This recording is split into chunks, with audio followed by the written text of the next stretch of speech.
Iran সমর্থিত ইয়েমেনের সশস্ত্র বিদ্রোহী গোষ্ঠী হুথিদের গর্জনে আরও একবার কেঁপে উঠল মধ্যপ্রাচ্য।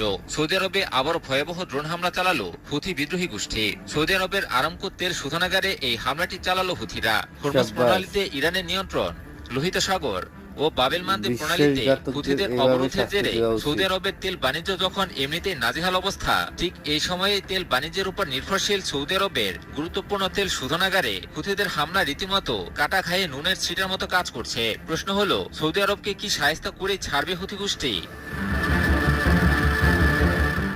ইয়েমেনের সংবাদ সংস্থা সাবা একটি সামরিক সূত্রের বরাত দিয়ে জানিয়েছে যে ইয়েমেনের হুথি গোষ্ঠী দুটি ড্রোন দিয়ে সৌদি আরবের জিজান অঞ্চলের আরামকো তেল শোধনাগারকে লক্ষ্যবস্তু করেছে। কাতার ভিত্তিক সংবাদ মাধ্যম আল জাজিরার এক প্রতিবেদনে খবরটি নিশ্চিত করেছে।